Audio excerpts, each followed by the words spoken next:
Lev Vygotsky was one of the pioneers of child psychology that we look back on today. He developed private speech, mediation, proximal development theory, scaffolding, and cooperative learning. A little bit of early background about Vygotsky was that he was born in Orsha, Russia on November 17, 1896. His family was Jewish and they were very well off. His father was a banker and his mother, who was trained as a teacher, stayed at home with him and his 7 siblings. He went to primary school in Gomel, Belarus.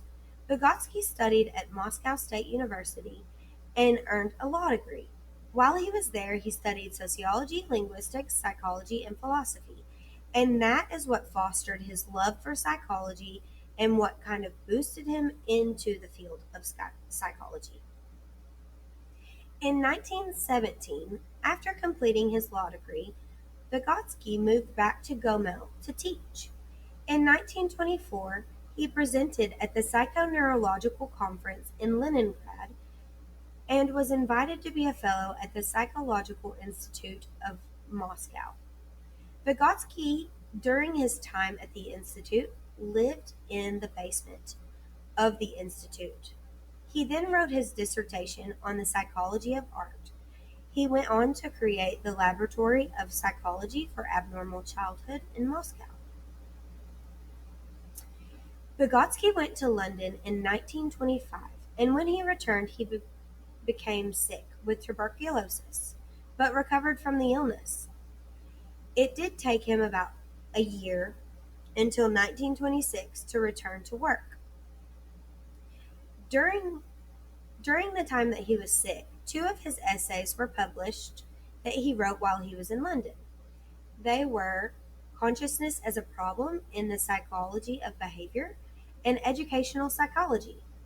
Vygotsky began to study the theoretical and methodical crisis in psychology, but he was unable to finish his manuscript.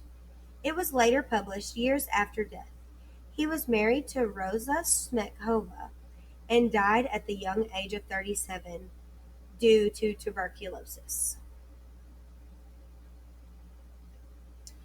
Private speech is a theory that Vygotsky worked on, and it states that children listening to other people speak, older people speak, learn to solve problems, think critically, and learn the language easier. Children that speak to themselves solve problems easier than children who don't, and they are able to think critically. Later on, their speech becomes silent and in their head, but they still know how to solve problems and critically think better. The zone of proximal development states that a child learns best within their zone of proximal development. The zone of proximal development is when a child is presented with a task that is not within their repertoire, but they are able to accomplish it with an adult or a peer. We use this every day in teaching. We are not able to teach something that is too hard because it will not add to learning, or something that is too easy because it will also not add to learning. We have to teach something within their zone of proximal development with the help of a peer or an adult. Mediation is used when an older peer or an adult teaches a younger peer through modeling, explaining, or breaking down strategies for a task and problem solving. Vygotsky believed that reasoning and problem solving was developed in younger learners more effectively when using this technique. Scaffolding is used when teaching. It is also used in ABA therapy.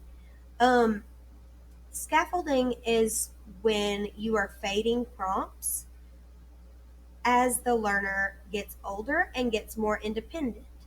This helps the learner be more independent with their academics, and it also ensures that the learner is understanding the material. Cooperative learning states that peers operate in the zone of proximity to each other. So So children learn more effectively when they work in groups or teach each other a skill. Some of Lev Vygotsky's influences were mainly the masses that were uneducated. Um, Vygotsky started his career during the revolution in Russia, and due to that, he faced many hardships. He was influenced by the masses that were uneducated. This inspired him to create a way to educate the poor, orphaned, and illiterate. Vygotsky studied the science of pedagogy and applied the sciences, biology, psychology, and medicine into child development research. He gained government support and opened schools. Later on, the government decided to pull his support because they thought that his school of thought was not working. He then became an outcast. That is when he moved to London to start studying child development in a Western country. That did not stop him from coming back to Russia later on. Um, he came back and tried to change things again. Lev Vygotsky died of tuberculosis at age 37. Quite a few of his papers were not published until after his passing. The Soviet government censored almost all material, and his school of thought was contradictory to Stalin's school of thought. Some of the teaching practices that we use today are from Vygotsky. Vygotsky's approach to learning is if we teach something too easy or too hard, then we are not within the zone of proximal development, and it doesn't add to the child's learning. So in school, we make sure that we are teaching something and building onto it. In the classroom, we use scaffolding. This also goes back to the proximal zone of development. Scaffolding is adding or fading prompts. So in scaffolding, we are able to dial back prompts as the student becomes more independent. We also use cooperative learning when students work in groups. Teachers use the zone of proximal development when teaching a skill that is new to the student. In school, students learn skills that build onto one another, such as reading. Now that we use the science of reading, phonemic awareness, phonological awareness, and phonics are taught before context clues are taught, or syntax, or other things that relate to reading.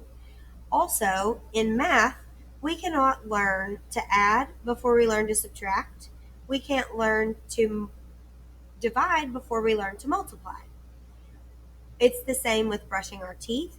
We also use the zone of proximal development in ABA therapy. When I was a therapist, we used scaffolding, zone of proximal development, and we also used cooperative learning in that environment to ensure that students were able to learn from their peers.